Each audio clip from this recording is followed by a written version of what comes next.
नारायण पराक्षरा नारायण परामुक्ति नारायण परांगति ओम नारायणाय नमः ओम नारायणाय नमः।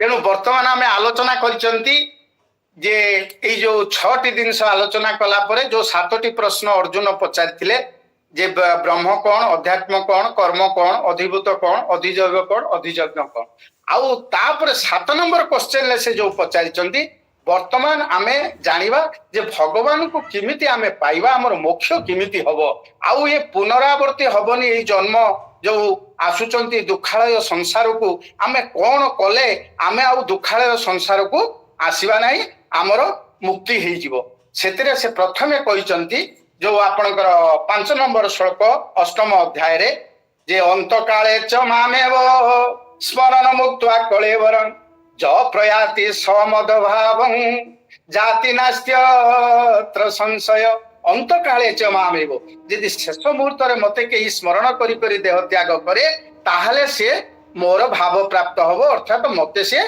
पाइबो।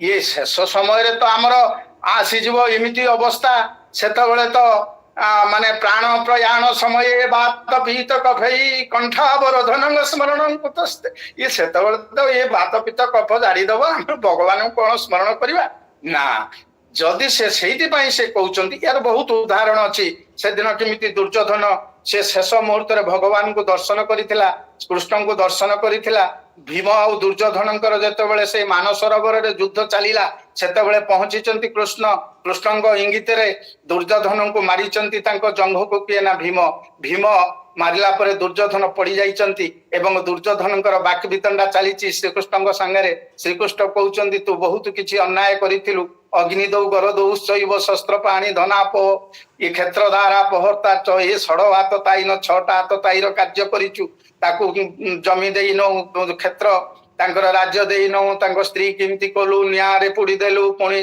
विष लडू देलु इत्यादि इत्यादि सब कथा तू करिचु तेणु तोर येटा होची प्राप्य तोर तापर से उल्टा कहिचंदी तुमे कोन तुम भाई की भाग देइचो बलराम की तुमे तो केते 16 सहस्रंकर जानु जौवन देखिलो इत्यादि इत्यादि उत्तर रे किए कहउचंती ना दुर्योधन ए कथा कहिबार तात्पर्य होची जेहेतु शेष काल रे से तांको भगवान को दर्शन करिकरी मुक्तिवरण करिथिला से युधिष्ठिरଙ୍କ आगुरु जाई वैकुंठपुर रे पहुंचथिला पांडव गीतार सेति पई कुआ हाइची जे जानामि धर्मं नचमे प्रवृत्ति जानामि अधर्मं नचमे निवृत्ति जानामि धर्मं नचमे प्रवृत्ति मु धर्म जानिची किंतु सेही धर्म कार्य रे प्रवृत्त करि परनथि जानामि अधर्म अधर्म जानिची अधर्म रु निवृत्त होई परनी ये सबु प्रभु तोरी लीला ये जो समर्पणता भाव आसीची से समर्पणता भाव बल शेष समय जेहेतु तांको दर्शन करिची सेतबेले से जाइकरी तांकर सेठी वैकुंठपुर रे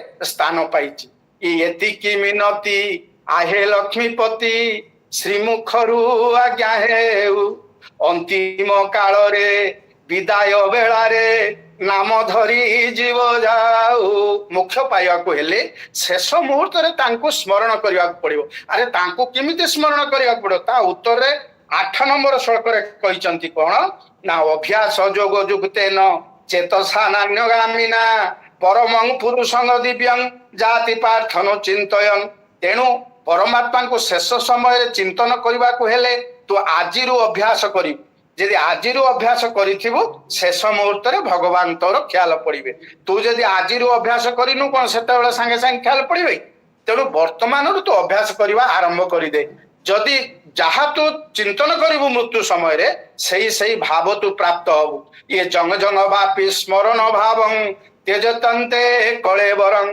तंग तमे भइति कोन्तेय सदा तद भाव हावित जिए जेउ जो जंग जंग वापि स्मरण भावं जो भावनाटा जो कथाटा स्मरण करी करी त्यजति अंते कलेवरं ए कलेवरर अंतरे से तेज की त्याग करे शरीर शरीर त्याग समय जिए जो भाव पोषण करी थाए तंग तंग तमे भइति कोन्तेय सही भावटारे भावित थिबारु से प्राप्त हुए आपणकर से जड़ भरत कथा देखंतु से हरिणटा मरी जाउथला ता मां मरी गला छोट हरिणटा को आनिकी ताको पालिला ताको पालिकी शेष समय हरिण कथा भाबिला भाबिलारु पर जन्मटा हरिण जन्म हैला ताहले कोन करिया को पड़िबो कृष्ण सेठू गोटे बाट बतैले तस्मात् सर्वेषु कालेषु मां अनुस्मर युद्ध च मयि अर्पित मनोबुद्धि मामे वैश्य संशय तस्मात् सर्वेषु कालेषु तेणु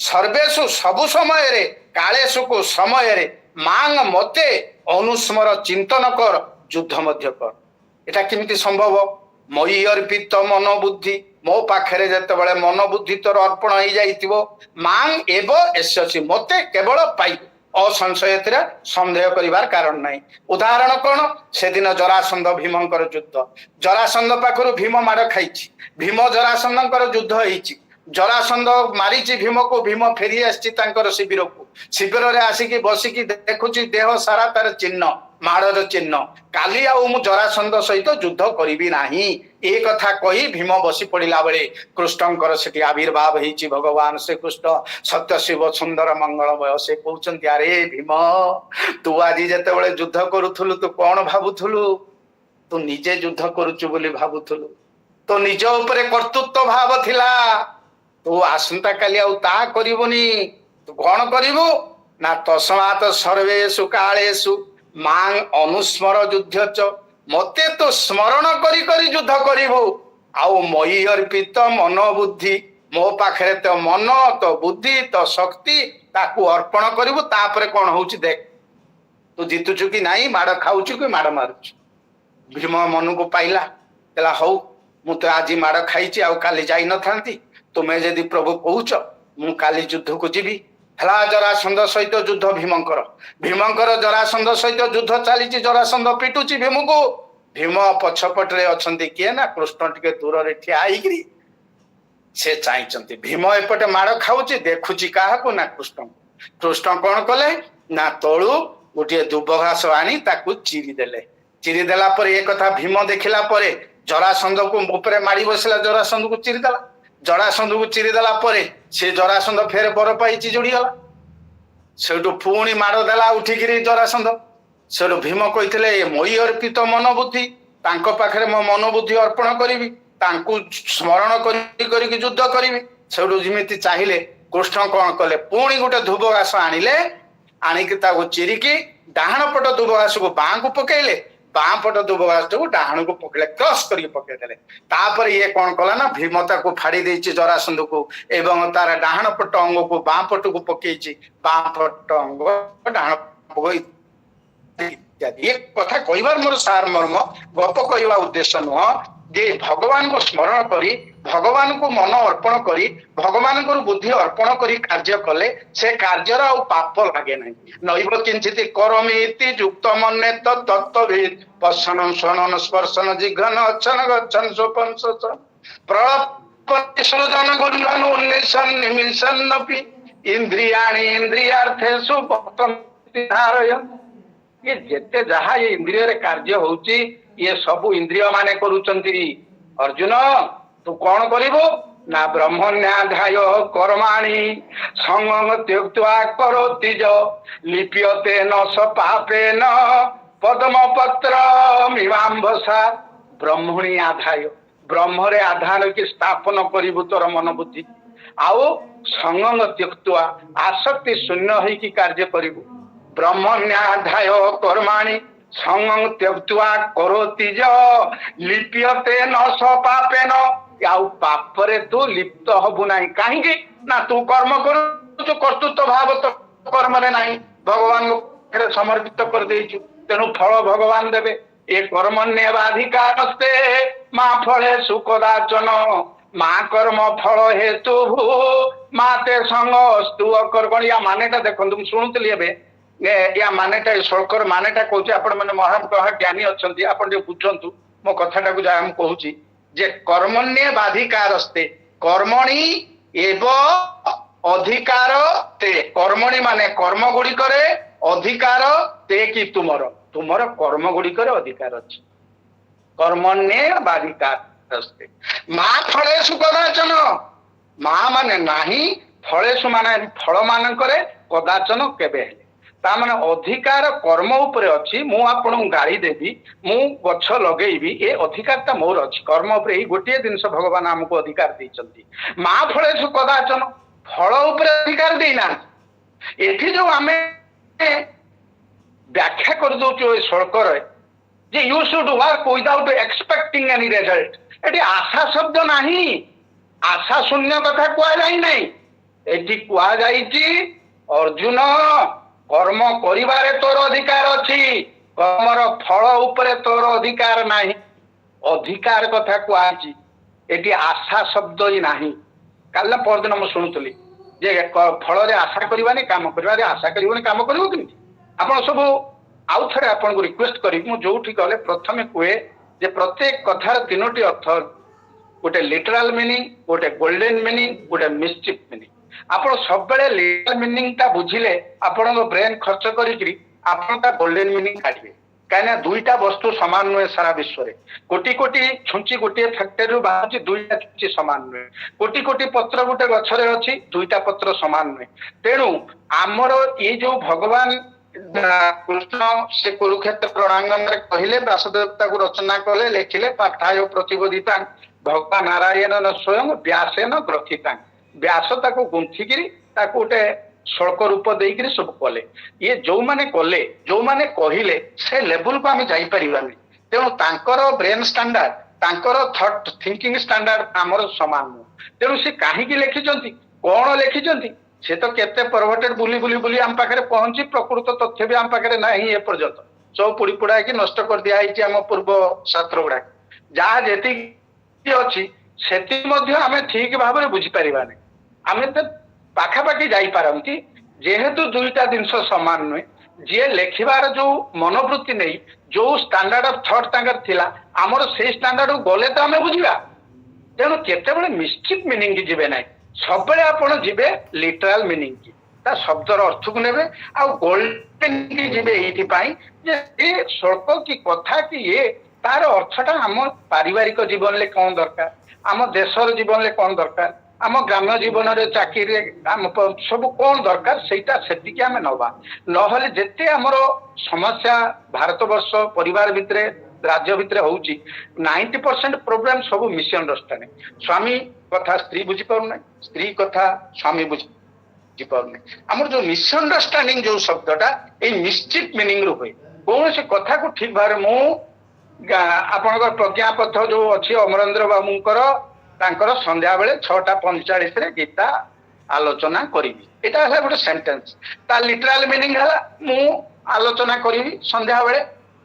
ଏତେଟା ଗୋଲ୍ଡେନ ମିନିଂ କର ଯେ ଆଲୋଚନା କଲେ 5 ଜଣ ଶୁଣିବେ, ଆମେ ଆଲୋଚନା କରିବୁ, ସେ ପଚାରିବେ, ଆମେ କହିବୁ, ଆମେ ଯାହା ଜାଣିଛୁ ତାଙ୍କୁ କହିବୁ, ସେମାନେ ଜାଣିଛନ୍ତି ଆମକୁ କହିବେ। ଏଇଟା this is the golden meaning, ଯାହା ଫଳରେ କି ଟିକେ ସୁଖ ଆସିବ, ଆନନ୍ଦ ଆସିବ, ଆମେ ମୁଖ୍ୟର ପଥ ଜାଣିବୁ। ଏଟା this is the golden meaning.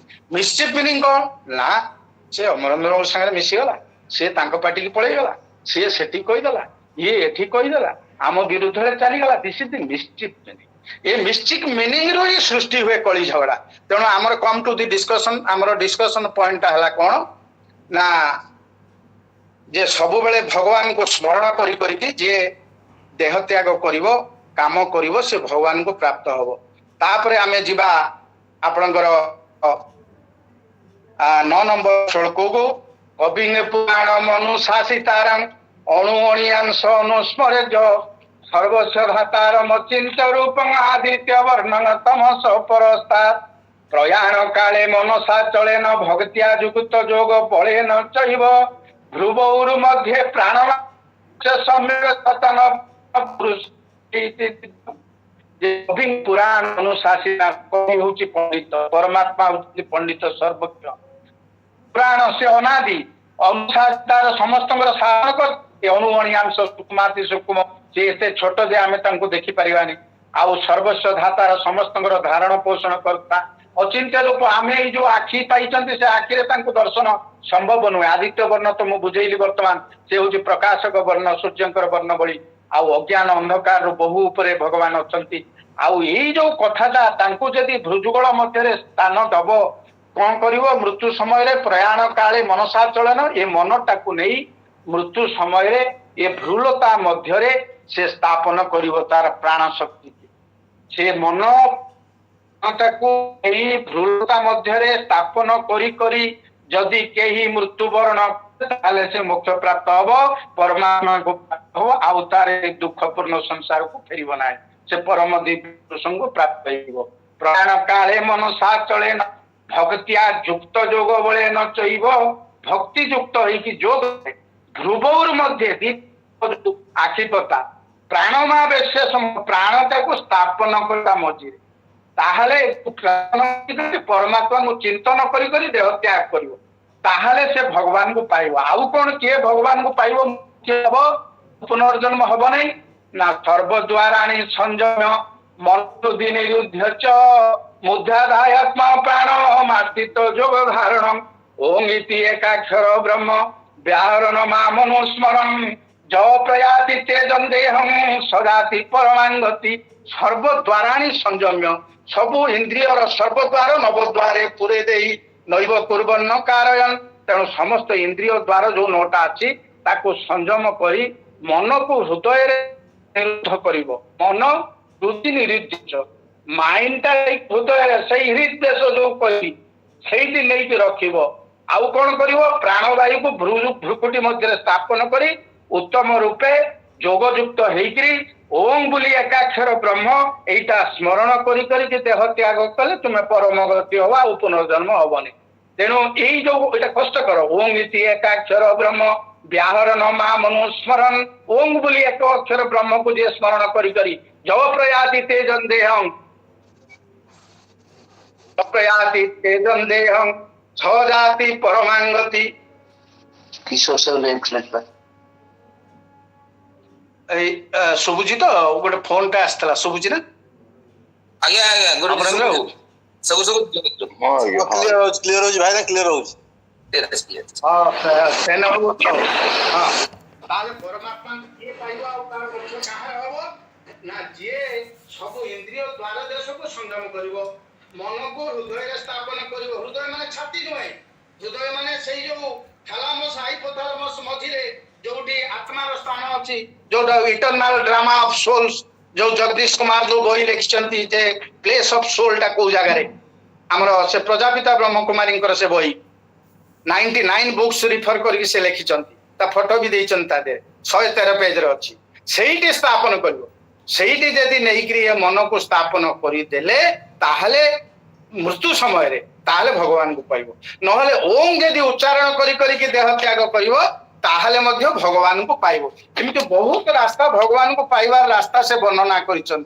जे मुख्य पाइबा पाए कामना शून्य होई कि जे जीवन यापन करिवो से भी पाइबो जेमिति आपूर्यमान मचल प्रतिष्ठं समुद्र माप प्रविशन्ति जलवत् तदवत कामा जल प्रविशन्ति सर्वे सशान्ताप्नोति न कामी आउ किए मुख्य पाइब जे आपूर्यमान अचल प्रतिष्ठा परिपूर्ण होती से समुद्र कौथिरे ना जल रे से कौन उछुली पड़ुची जेते नद नदी जल पुणी प्रवेश करुची वर्षा दिन से उछुली पड़ुनी तदवत कामाजन प्रविशन्ति जरबे जो कामना गुड़िक जिते बड़े मनीष शरीर भितर मनीष रूपी समुद्र ता भितर प्रवेश करिवो से लोक आ उछुली पड़िबो नहीं से शांति में अधिगच्छति से शांति प्राप्त हबो से शांति में आपनोति न यही जो स्तर को गले मनीष तार मुख्य हो आउ जदि कामना ममता अहंकार कथा तो कही विहाय कामांज सर्वांग पुमांसरति निष्पृह निर्मम निरहंकार स शांति अधिगच्छति कामना ममत्व रहित होइकी अहंकार रहित होइकी स्पृहा रहित होइकी विचरण करिवो तार आउ पुनरावर्ती गति हबनी ऐसा ब्राह्मण स्थिति पार्थ नैनांग प्राप्य विमोयति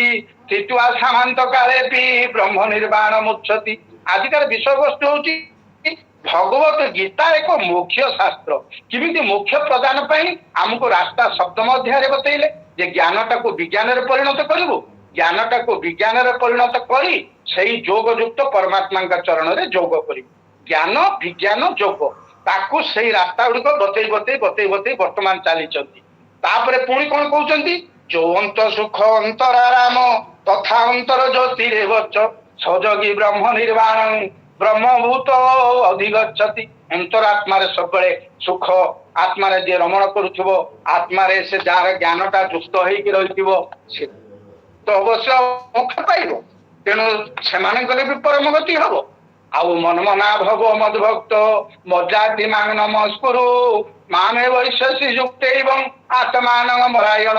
ମୋ ଠାରେ ଯିଏ ମନ ଲଗେଇଥିବ, ମୋର ଭକ୍ତ ହେଇଥିବ, ମତେ ପୂଜନ କରୁଥିବ, ମତେ ପ୍ରଣାମ କରୁଥିବ, ସେ ବି ମତେ ପ୍ରାପ୍ତ ହବ। କିନ୍ତୁ ଆଉ ଗୋଟେ ଭଲ କଥା, କୋଉମାନେ ମୋକ୍ଷ ପ୍ରାପ୍ତ ହେବେ ତାକୁ ଗୋଟେ ଆପଣଙ୍କର ଯୋଉ ବାୟା ବାବା ଗୀତାରେ ବଢିଆ କଥା କହିଲେ ଯେ ମୁଁ ଭଗବାନଙ୍କୁ ଖୋଜିଲି କିନ୍ତୁ କୋଉଠି ପାଇଲିନି। ଆମକୁ ଯୋଉ ମୁଖ୍ୟ ରାସ୍ତା ଦିଆହେଇଛି ସେ ମୁଖ୍ୟ ରାସ୍ତାଟାକୁ କେମିତି ଅତି ସୁନ୍ଦର ଭାବରେ ଉପସ୍ଥାପିତ କରିଛନ୍ତି। ଆମର ସମୟ ହେଇଗଲାଣି, ତଥାପି ମୁଁ ଟିକେ ଗଡେଇ ନଉଛି ଯେ ସେ ବାୟା ବାବା କହୁଛନ୍ତି ଏ ପ୍ରକୃତରେ ମୋକ୍ଷଟା କେମିତି ମିଳିବ? ଭଗବାନଙ୍କୁ ଦର୍ଶନ କଲେ ତ ମିଳିବ। ଭଗବାନ କୋଉ ଜାଗାରେ ଅଛନ୍ତି ସେ ଖୋଜୁଛନ୍ତି, ତାପରେ କେମିତି ମୋକ୍ଷ ପାଉଛନ୍ତି ଆପଣ ଦେଖନ୍ତୁ। ଏ ଗୋପ ବୃନ୍ଦାବନେ ଖୋଜିଲି କୃଷ୍ଣ ପାଇଲି ନାହିଁ, କାଶୀ ମଥୁରାରେ ବୁଲିଣ ହେଲି ନିରାଶ ମୁହିଁ। ଚାରିଆଡେ ବୁଲୁଛନ୍ତି, ପ୍ରକୃତରେ ଭଗବାନ କୋଉଠି ଅଛନ୍ତି ତାଙ୍କୁ ଟିକେ ମୁଁ ଦର୍ଶନ କରିକିରି ମୁକ୍ତି ପାଇବି, ମୋକ୍ଷ ପାଇବି। ଏ ଗଙ୍ଗା ଯମୁନାର କୂଳରେ ବୁଲି ନ ପାଇ ତୋତେ, ସରସ୍ୱତୀ କୂଳେ ତପକୁ ଆଚରିଲି ରତେ। ଗଙ୍ଗା ଯମୁନା ସରସ୍ୱତୀ ଯେତେ ନଦୀ ଅଛି ସେ ନଦୀ କୂଳରେ ବି ତପସ୍ୟା କରିଛନ୍ତି, ପାଇଲେନି। ତା ଗড়େଇ ଦଉଛି ଖୋଜିଲି ଆକାଶ ପାତାଳ ପୁଣି ଜଳ ଗଗନ, ଚନ୍ଦ୍ର ସୂର୍ଯ୍ୟ ତାରା ଖୋଜିଲି ନାହିଁ ତୋ ଦର୍ଶନ। ଭଗବାନ ଖୋଜୁଛି କୋଉଠି ସେ ଅଛନ୍ତି।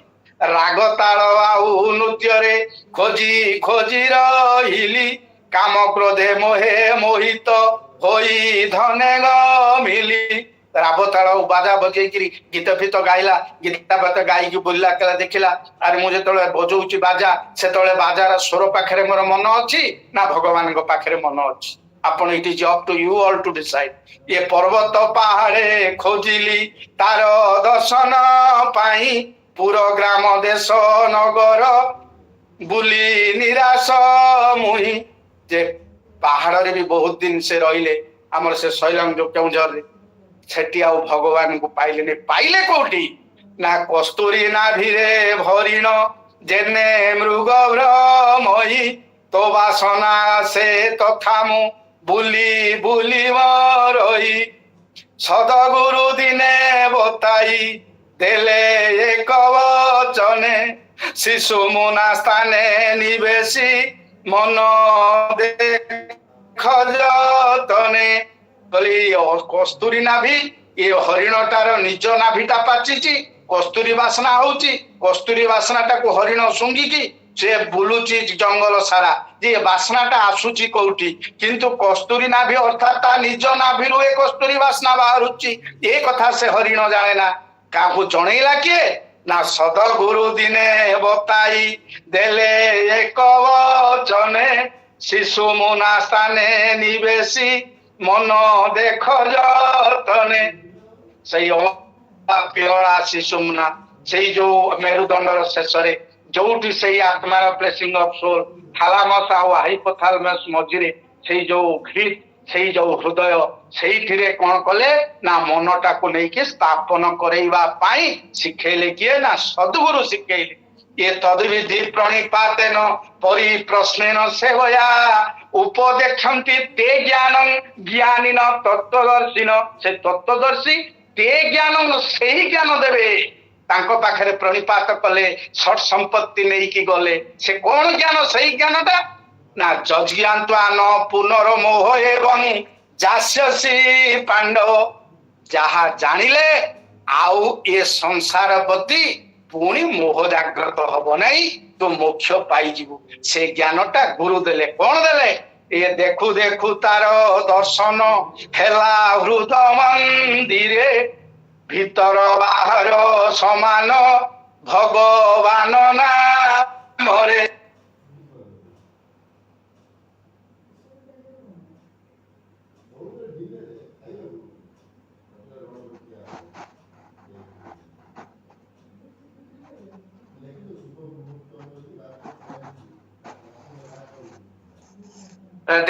ପାଉନି, କଟି ଯାଉଛି। ଭିତରେ ଅଛି ତ, ମୁଁ ବାହାରେ ଯାଏ କଟି ଯାଉଛି। କୋଉଠୁ କଟିଲାଣି ଅମରେନ୍ଦ୍ର ବାବୁ? ଶୁଭୁଛି ଶୁଭୁଛି, ଠିକ ଅଛି, ସବୁ ଶୁଭୁଛି ସାର୍। ତାହେଲେ ଭଗବାନ କୋଉ ଜାଗାରେ ଅଛନ୍ତି କହୁଛନ୍ତି ନା ଦେଖୁ ଦେଖୁ ତାର ହୃଦୟ ମନ୍ଦିରେ, ସେଠି ହୃଦୟ ମନ୍ଦିରେ ନାହିଁ, ହୃଦୟ ମନ୍ଦିରେ ଭିତର ବାହାର ସମାନ ଭଗବାନ ନାମରେ। ତେଣୁ ବର୍ତ୍ତମାନ ହଉଛି କଣ, ଆମେ ଜାଣିଲେ ସେଇ ହୃଦୟ ସେ ଅର୍ଜୁନ ତିଷ୍ଠତି ଏଦି ହୃଦୟ ସନ୍ନିବିଷ୍ଟ। ତେଣୁ ଭିତରେ ଯାହା ବାହାରେ ସେଇଆ।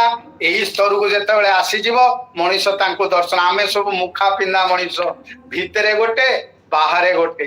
ତେଣୁ ଭକ୍ତି ଯୋଗରେ ବି ସେଇ ଭଗବାନଙ୍କୁ ପାଇକିରି ମୁଖ୍ୟ ପ୍ରାପ୍ତ ହେଇପାରିବ ଭକ୍ତି। ଯଦି ଅନନ୍ୟା ଚିନ୍ତୟନ୍ତ ମାଂ ଯେ ଜନା ପର୍ଯ୍ୟୁପାସତେ ତେ ସାଙ୍ଗ ନିତ୍ୟାଭିଯୁକ୍ତାନାଂ ଯୋଗକ୍ଷେମ ବହାମ୍ୟଂ ଭଗତ୍ୟା ମାମାଭିଜାନାତି ଯାବାନ ଯସ୍ମାସ୍ତି ତତ୍ତ୍ୱମାଂ ତତତ ଜ୍ଞାନ୍ତା ବିଶତେ ତଦନନ୍ତରମ୍।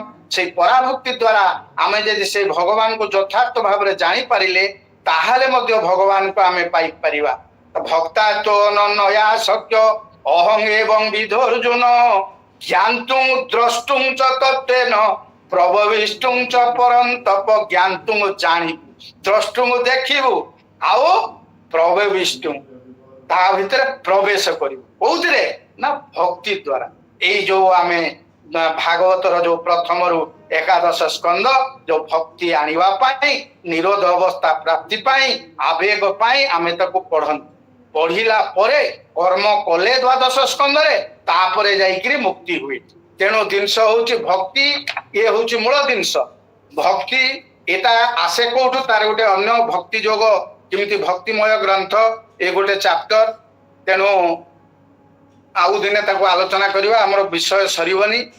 ଯେ ଯେତେବେଳେ ମଣିଷ ଭକ୍ତି ଏଟା ସଂସ୍କାର ସାଙ୍ଗରେ ଆସେ, ଆପଣ ଜୋର ଜବରଦସ୍ତି ଦେଇପାରିବେନି।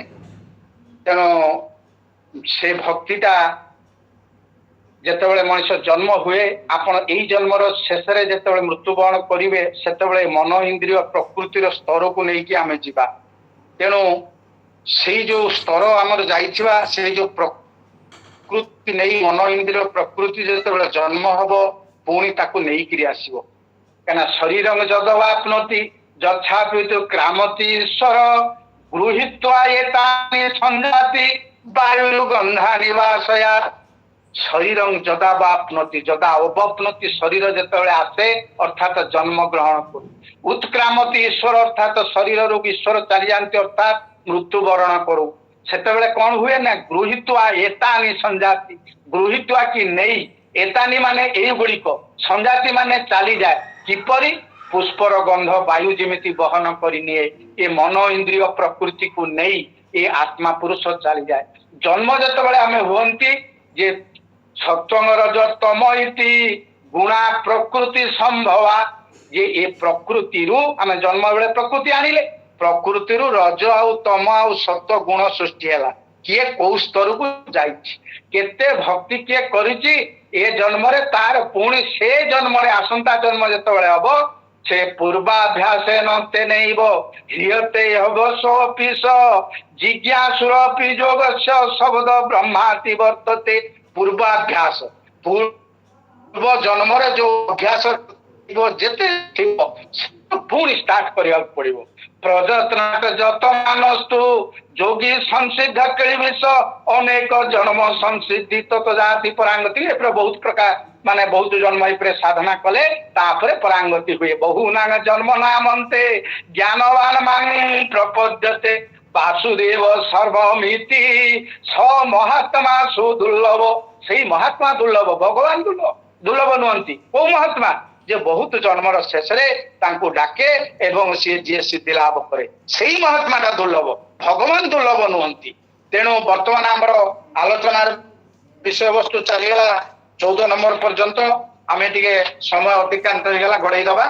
ତାପରେ କହୁଛନ୍ତି କଣ ନା ମାମୁପେତ୍ୟ ପୁନର୍ଜନ୍ମ ଦୁଃଖାଳୟମ ଶାଶ୍ୱତଂ ନାପ୍ଳୁବନ୍ତି ମହାତ୍ମାନ ସଂସିଦ୍ଧି ପରାଙ୍ଗତା। ମାଂ ଉପେତ୍ୟ, ମତେ ପାଇଗଲେ ପୁନର୍ଜନ୍ମ ଖାଳୟମ, ଏଇ ଯୋଉ ଦୁଃଖପୂର୍ଣ୍ଣ ସଂସାରକୁ ଆଉ ତୁ ଫେରିବନି ଅର୍ଜୁନ। ଏ ଆବ୍ରହ୍ମ ଭୁବନା ଲୋକା ପୁନରାବର୍ତ୍ତିନ ଅର୍ଜୁନ ମାମୁପେତ୍ୟ ତୁ କୌନ୍ତେୟ ପୁନର୍ଜନ୍ମ ନ ବିଦ୍ୟତେ ମୋ ମାଂ ଉପେତ୍ୟ ମତେ ପାଇଗଲେ ଆଉ ପୁନର୍ଜନ୍ମ ନାହିଁ, କିନ୍ତୁ ବ୍ରହ୍ମଲୋକ ପର୍ଯ୍ୟନ୍ତ ସମସ୍ତେ ପୁନରାବର୍ତ୍ତୀ ହେବେ। ଇଏ ସହସ୍ର ଯୁଗ ପର୍ଯ୍ୟନ୍ତ ମହର୍ଜତ ବ୍ରହ୍ମଣ ବିଦୁ ରାତ୍ରି ଯୁଗ ସହସ୍ର ଯେ ସହସ୍ର ଯୁଗ ସେ ହଉଛି କଣ ନା ବ୍ରହ୍ମାଙ୍କର ଗୋଟେ ଦିନ। ଏ ଯୋଉ ଦେବତାଙ୍କର ଯୋଉ ମାନେ ସହସ୍ର ଯୁଗ ସେ ଗୋଟେ ରାତି। ଏଇ କଥାଟାକୁ ଯିଏ ଜାଣେ ସେ ଅହୋରାତ୍ର ବେତା ବୋଲି ତାକୁ କହନ୍ତି। ଏଇ ଯୋଉ ଅବ୍ୟଗତା ବ୍ୟକ୍ତୟ ସର୍ବା ପ୍ରବବନ୍ତ ଆଗମେ ରାତ୍ରି ଆଗମେ ପ୍ରଲିୟନ୍ତେ ତତ୍ରୈବା ବ୍ୟକ୍ତ ସଂଜ୍ଞକ ସେ କହୁଛନ୍ତି କଣ ନା ଅବ୍ୟକ୍ତରୁ ବ୍ୟକ୍ତ ଅର୍ଥାତ୍ ସେଇ ପରମାତ୍ମା ସେଇ ବ୍ରହ୍ମରୁ ଆମମାନେ ସବୁ ସୃଷ୍ଟି ହୁଅନ୍ତି। କେତେବେଳେ? ଯେତେବେଳେ ରାତ୍ରି ସରିଯିବ ଦିବସ ଆରମ୍ଭ ହେଇଯିବ ଆଗମେ, ତାପରେ ରାତ୍ରି ଆରମ୍ଭ ହେଇଗଲେ ପ୍ରଳୟ ହେଇଯିବ ଚାଲିଯିବା, ଯୋଉଟାକୁ ଆରମ୍ଭରେ 7 ନମ୍ବର ଶ୍ଲୋକ 9ମ ଅଧ୍ୟାୟରେ କହିଥିଲି ଯେ ସର୍ବଭୂତାନି କୌନ୍ତେୟ ପ୍ରକୃତି ଜାନ୍ତି ମାମିକାଂ କଳ୍ପକ୍ଷୟେ ପୁନଃସ୍ଥାନି କଳ୍ପାଦୌ ବିସୃଜାମ୍ୟଂ। ସେଇ କଥାଟାକୁ ପୁଣି କହୁଛନ୍ତି ଭୂତ ଗ୍ରାମ ସଏବାୟଂ ଭୂତ୍ୱା ଭୂତ୍ୱା ପ୍ରଲିୟତେ ରାତ୍ରି ଆଗମେ ବସେ ପାର୍ଥ ପ୍ରଭବତ୍ୟ ହରାଗମେ। ଯେ କହୁଛନ୍ତି ରାତ୍ରିରେ ସବୁ ଲୀନ ହେଇଯାନ୍ତି, ଦିବସରେ ପୁଣି ଜନ୍ମ ହୋଇଛନ୍ତି। ଏଇ ଯୋଉ କଥା ଗୁଡିକ ଯିଏ ଠିକ ଭାବରେ ଜାଣେ ତାଙ୍କର ମଧ୍ୟ ଆଉ ପୁନର୍ଜନ୍ମ ହୁଏ ନାହିଁ। ଏ ଜନ୍ମ ଆଉ ମୃତ୍ୟୁ ଏଇ ଯୋଉ କଥାଟା ମଣିଷର ଦୁଇ ପ୍ରକାର ସେ କହୁଛନ୍ତି। ଯୋଉ ଜନ୍ମ ହେଲେ ଆଉ ମଲେ, ମରିଲା ପରେ ଯଦି ପୁଣି ଜନ୍ମ ହେଲେ ସେଟା ହଉଛି ଆବୃତ୍ତି, ଆଉ ଯୋଉଟା ମରିଗଲେ ଆଉ ଜନ୍ମ ହେଲେ ନାହିଁ ସେଟା ହଉଛି ଅନାବୃତ୍ତି। ତେଣୁ ଆବୃତ୍ତି କୋଉ ମାନଙ୍କର ହବ, ଅନାବୃତ୍ତି କୋଉ ମାନଙ୍କର ହବ। ଆମେ ଯୋଉଗୁଡିକ ସବୁ ଆଲୋଚନା କଲେ ଏଗୁଡିକ ସବୁ ହଉଛି ଅନାବୃତ୍ତି। ଆମେ ମୋକ୍ଷ ପ୍ରାପ୍ତ ହବା ଏଇ ଯୋଉ କାର୍ଯ୍ୟ ଗୁଡାକ ଜାଣିଲେ, ଆମେ ଏଇ ଯୋଉ ଗୁଣ ଗୁଡିକ ଧାରଣ କଲେ ଆମର ଅନାବୃତ୍ତି ହବ, ମୋକ୍ଷ ପାଇଯିବ। ଏ ଯତ୍ର କାଳେ ତ୍ୱାନାବୃତ୍ତି ଆବୃତ୍ତି ଚୈବ ଯୋଗିନ ପ୍ରୟାତା ଜାନ୍ତି ତଂ କାଳଂ ବକ୍ଷ୍ୟାମି ଭରତ ସର୍ବ। କହୁଛନ୍ତି ହେ ଭରତ ବଂଶୀୟ ଅର୍ଜୁନ ତୁ ଶୁଣୁ, ଯୋଉ କାଳରେ ଗଲେ ମୃତ୍ୟୁବରଣ କଲେ ଅନାବୃତ୍ତି ଆଉ ଫେରିବୁ ନାହିଁ, କୋଉ କାଳରେ ଗଲେ ଫେରିବୁ ଟିକେ ଶୁଣୁ। ଇ ଅଗ୍ନି ଜ୍ୟୋତି ଅହ ଶୁକ୍ଳ ଷଣ୍ମାସା ଉତ୍ତରାୟଣಂ ତତ୍ର ପ୍ରୟାତା ଗଚ୍ଛନ୍ତି ବ୍ରହ୍ମ ବ୍ରହ୍ମ ବିଦୋଜନା। ଯେ ବ୍ରହ୍ମବିତି ମାନେ ଯୋଉମାନେ ଆତ୍ମଜ୍ଞାନୀ ମାନେ ଯୋଉ ସମୟରେ ତାଙ୍କର ଅଗ୍ନି ଜ୍ୟୋତିଟା ଅଧିକ ଶରୀରରେ ଥାଏ, ଆଉ ଦିବସ ସମୟରେ ଶୁକ୍ଳ ପକ୍ଷ ସମୟରେ ଆଉ ଉତ୍ତରାୟଣ 6 ମାସ ସମୟରେ ଯଦି ଅନ୍ତିମ କାଳରେ କିଏ ମୃତ୍ୟୁବରଣ କଲା ବେଳେ ଭଗବାନଙ୍କୁ ସ୍ମରଣ କରିବ ଏବଂ ଏଇ ସମୟରେ ମୃତ୍ୟୁବରଣ କରିବ, ଯେତେବେଳେ ଶରୀରରେ ଅଗ୍ନିଜାତ ହେଇଥାଏ। କେତେବେଳେ? ଆପଣ ଦେଖିବେ ଏଇ ଯୋଉ ମାଘ ମାସ ଯୋଉ ଗଲା ଆମର ମକର ସଂକ୍ରାନ୍ତି ପରେ ପରେ ଉତ୍ତରାୟଣ ଗତି ହୁଏ। ଉତ୍ତରାୟଣ ଗତିକୁ ଅପେକ୍ଷା କରିଥିଲେ 55 ଦିନ ଆମର କିଏ ନା ଭୀଷ୍ମ ମହାରାଜ। ଯେ ଉତ୍ତରାୟଣ ଗତି ଯୋଉମାନଙ୍କର ହୁଏ ସେମାନେ ଯାଇକି ପରମାତ୍ମାଙ୍କ ସହିତ ଲୀନ ହୁଅନ୍ତି, ଆଉ ତାଙ୍କର ପୁନର୍ଜନ୍ମ ହୁଏନି। ଇଏ ଧୂମରାତ୍ରି ତଥା କୃଷ୍ଣ ଷଣ୍ମାସା ଦକ୍ଷିଣାୟନମ୍ ତତ୍ର ଚାନ୍ଦମ ସଂଗ ଜ୍ୟୋତି ଯୋଗୀ ପ୍ରାପ୍ତ ନିବର୍ତ୍ତତେ। ଏଇ ଯୋଉ 4ଟି ଯୋଉ କଥା କୁହାହେଇଛି ସେଠି ଅଗ୍ନି କହିଲା ଭଳି ଏଠି ଧୂମ କହିଲେ। ଆପଣ ଦେଖିବେ ଯୋଉଟା ଶୀତ ଦିନ, ଯୋଉଟାକ ବର୍ଷା ଦିନ, ସେତେବେଳେ ଶରୀରରେ ସେତେବେଳେ ମାନେ ଥଣ୍ଡା ଅଧିକ ଥାଏ। ରାତ୍ରି ସମୟରେ ଯୋଉମାନେ ମୃତ୍ୟୁବରଣ କଲେ, କୃଷ୍ଣ ପକ୍ଷରେ ମୃତ୍ୟୁବରଣ କଲେ, ଆଉ ଦକ୍ଷିଣାୟନ ସମୟରେ ମୃତ୍ୟୁବରଣ କଲେ, ସେମାନେ ପୁଣି ଜନ୍ମ ଗ୍ରହଣ କରିବେ ବୋଲି ଠାକୁରଙ୍କର ମତ। ତେଣୁ ସେ ପୁଣି କହୁଛନ୍ତି କଣ ନା ଶୁକ୍ଳ କୃଷ୍ଣ ଗତିୟତେ ଜଗତେ ଶାଶ୍ୱତେ ମତେ ଏକୟା ଜାତ୍ୟ ନାବୃତ୍ତି ଅନ୍ନୟା ବର୍ତ୍ତତେ ପୁନଃ। ଏ ଶୁକ୍ଳ ଆଉ କୃଷ୍ଣ ଦିଟା ଗତି ଅଛି, ଏଇ ଦିଟା ଗତିରୁ ଗୋଟେ ଅନାବୃତ୍ତି ହବ ଯୋଉମାନେ ଶୁକ୍ଳ ଗତିରେ ଯିବେ। ଯୋଉମାନେ କୃଷ୍ଣ ଗତିରେ ଯିବେ ସେମାନଙ୍କର ଆଉ ମାନେ କୃଷ୍ଣ ଗତିରେ ଗଲେ ସେମାନଙ୍କର ଜନ୍ମ ହବ ପୁଣି, କିନ୍ତୁ ଯୋଉମାନେ ଶୁକ୍ଳ ଗତିରେ ଯିବେ ତାଙ୍କର ଆଉ ଜନ୍ମ ହବନି, ଅପୁନରାବୃତ୍ତି ଗତି ହବ, ତାଙ୍କର ବ୍ରହ୍ମ ସହିତ ଲୀନ ହବ। ସେ ଶୁକ୍ଳ ଗତିଟା କଣ ନା ଅଗ୍ନି ଯେତେବେଳେ ବୃଦ୍ଧି ପାଇଥିବ, ଶରୀରରେ ଜ୍ୟୋତି ବୃଦ୍ଧି ପାଇଥିବ, ଦିବସ ସମୟ ହେଇଥିବ, ଶୁକ୍ଳ ପକ୍ଷ ହେଇଥିବ, ଉତ୍ତରାୟଣ ହେଇଥିବ। ଏଇ 4ଟା କ୍ରାଇଟେରିଆ ଯଦି ଥିବ ସେଇ ସମୟରେ କିଏ ମୃତ୍ୟୁବରଣ କରିବ। ତାର ବହୁତ ଅର୍ଥ ଅଛି, ଆମେ ଗୋଟିଏ ଅର୍ଥ ନେଇକି ତାକୁ ସାରିବା, ସମୟ ହେଇଗଲାଣି। ନୈତ ସ୍ମୃତି ପାର୍ଥ ଜାନାନ୍ ଯୋଗୀ ମୁହ୍ୟତି କଶ୍ଚନ ତସ୍ମାତ୍ ସର୍ବେଷୁ କାଳେଷୁ ଯୋଗ ଯୁକ୍ତ ଭବାର୍ଜୁନ। ଯେ ନ ଏତେ ସ୍ମୃତି ଜାତ, ଯେ ଏଇ ଯୋଉ ଦିଟା ମାର୍ଗ ଜାଣିଗଲେ କୌଣସି ଯୋଗୀ ଆଉ ମୃତ୍ୟୁବରଣ କରିବ ନାହିଁ, ଯୋଉ ତ ଶୁକ୍ଳ ଗତି ଆଉ କ୍ଳୁପ୍ତ ଗତି। ତସ୍ମାତ୍ ସର୍ବେଷୁ କାଳେଷୁ ଯୋଗ ଯୁକ୍ତ ଭବାର୍ଜୁନ। ତେଣୁ ତୁମେ ଯୋଗୀ ହୋଇଯାଅ ଅର୍ଜୁନ। যোগী ହେଲେ କଣ ହବ ନା ଆଗରୁ କହିଦେଇଛନ୍ତି ଯେ ଯୋଗୀ ନାଙ୍ଗପି ସର୍ବେଶାଂ ମତ ଗତେନାନ୍ତରାତ୍ମନା ଶ୍ରଦ୍ଧାବାନ ଭଜତେ ଯୋଉମାଂ ସମେ ଯୁକ୍ତ ତମୋ ମତ। ମୋ ମତରେ କିଏ ଶ୍ରେଷ୍ଠ ଯୋଗୀ ନା ଯିଏ ସବୁବେଳେ ମୋର ସ୍ୱରୂପଟା ଯୋଉ ସଚିତି ଆନନ୍ଦ ଅନ୍ତରାତ୍ମାରେ ଯିଏ ଭଜନ କରୁଥାଏ ସେ ଶ୍ରେଷ୍ଠ ଯୋଗୀ। ତାମାନେ ଯୋଗୀ କିଏ ନା ଯୋଗ ସଂକୁରୁ କର୍ମାଣି ସଙ୍ଗଂ ତ୍ୟକ୍ତ୍ୱା ଧନଞ୍ଜୟ ସିଦ୍ଧି ଅସିଦ୍ଧ ସମଭୂତ୍ୱା ସମତ୍ୱଂ ଯୋଗ ଉଚ୍ୟତେ। ଯେ ଇଏ ହଉଛି 48 ନମ୍ବର ଶ୍ଲୋକ। ଇଏ ସମତାକୁ କେମିତି ଯୋଗ କୁହାଯାଇଛି। ସମତା ମାନେ ଭକ୍ତି କର୍ମ ଜ୍ଞାନର ସମତା, ସିଦ୍ଧି ଅସିଦ୍ଧିରେ ସମତା। ଭକ୍ତି ଜ୍ଞାନ କର୍ମ ଯଦି ଏ ସମତା ନ ରୁହେ ତାହେଲେ ପୁଣି ଭାରତବର୍ଷ ପରାଧୀନ ହବ ଏଇ କଥା ନିଶ୍ଚିତ। ପୁଣି ଏ କଥାକୁ ଆପଣ ପୁଣି ଦିନେ ମନେ କରିବେ। ତେଣୁ କର୍ମଯୋଗ ଉପରେ ଆମେ ଗୁରୁତ୍ୱ ଦେବାକୁ ପଡିବ। ଭକ୍ତି ଆଉ କର୍ମ ଜ୍ଞାନକୁ ବାଲାନ୍ସ କରିବା, ସମତ୍ଵ ଭାବ ଆଣିବା। ବାତ ପିତ୍ତ କଫ ଯଦି ଏ ଶରୀରର ସମତା ନ ରହେ ଗୋଟିଏ ବଢିଯିବ ଗୋଟେ କମିଯିବ, ରୋଗ ଆରମ୍ଭ ହବ। ଯେତେବେଳେ ସ୍ୱାମୀ ସ୍ତ୍ରୀର ସମତା ନ ରହିବ ଘରେ ଝଗଡା ହବ। ଅଫିସରେ ଯଦି ବାଲାନ୍ସ ନ ରହିଲା ତାହେଲେ ଝଗଡା ହବ। ମନ ଶୁଦ୍ଧି, ବଚନ ଶୁଦ୍ଧି, ଶରୀର ଶୁଦ୍ଧି, ତା ଭିତରେ ଯଦି ବାଲାନ୍ସ ନ ହେଲା, ମନ ଶୁଦ୍ଧି କଣ? ମନର ବାଲାନ୍ସ। ଶରୀର ଶୁଦ୍ଧି କଣ? ଶରୀରର ବାଲାନ୍ସ, ସମତା। ଶରୀର ଉତ୍ତେଜିତ ହବନି, ମନ ଉତ୍ତେଜିତ ହବନି। ଇଏ ହଉଛି ହରିଓମ ହରିଓମ। ଡିଷ୍ଟର୍ବ ହଉଛି ଟିକେ, ଫୋନ ଗୁଡା ପଳେଇ ଆସୁଛି। କିଛି ନାହିଁ ଚାଲ କୁହନ୍ତୁ କରୁଛି। ଡିଷ୍ଟର୍ବ କରିଦଉଛନ୍ତି। ସେ ଗୋଟେ ଫୋନ ଆସିଲେଣି ଅର୍ଜେଣ୍ଟ ଫୋନ 3-4 ବାର କରିକି। ତେଣୁ ବର୍ତ୍ତମାନ ଆମେ ଯୋଉ ଶେଷ ଶ୍ଲୋକ 8ମ ଅଧ୍ୟାୟର ବେଦେ ସୁଯଜ୍ଞେ ସୁତପ ସୁଚୈବ ଦାନେ ସୁଯତ ପୁଣ୍ୟ ଫଳଂ ପ୍ରଦିଷ୍ଟମ୍ ଅତେଇତି ତତ୍ ସର୍ବମିଦଂ ବିଦିତ୍ୱା ଯୋଗୀ ପରମ ସ୍ଥାନ କହୁଛନ୍ତି। ଏଇ ଯୋଉ ବେଦରେ ଯଜ୍ଞମାନ ତପସ୍ୟାରେ ଦାନରେ ଯେତେ ପୁଣ୍ୟ ଫଳ ଅଛି ତାକୁ ଏଇ ଯୋଉ ଯୋଗୀ ଅତିକ୍ରମ କରିଯାଏ। ଯୋଗୀ ଏଗୁଡାକ ଜାଣିଗଲା ପରେ ସିଏ ଯାଇକି କୋଉଠି ସ୍ଥାନ ପାଏ ନା ସେଇ ପୁରୁଷଙ୍କ ପାଖରେ ମୋକ୍ଷ ହୁଏ। ଆମେ ସେଇ ଯୋଗୀ ଶବ୍ଦଟାକୁ, ଯୋଗ ଶବ୍ଦଟାକୁ ଟିକେ କ୍ଲାରିଫାଇ କରି ମୁଁ ଏଇଠି ପୁନଚ୍ଛେଦ ଦେବି ଯେ ଯୋଗ କାହାକୁ କୁହାଯାଉଛି ନା ଯଦା ଇନେନ୍ଦ୍ରିୟାର୍ଥେଷୁ ନ କର୍ମସୁ ଅନୁସଜ୍ଜତେ ସର୍ବ ସଂକଳ୍ପ ସନ୍ନ୍ୟାସୀ ଯୋଗାରୂଢ। ଯୋଗାରୂଢ କିଏ? ଇନ୍ଦ୍ରିୟ ଯେତେବେଳେ ଇନ୍ଦ୍ରିୟ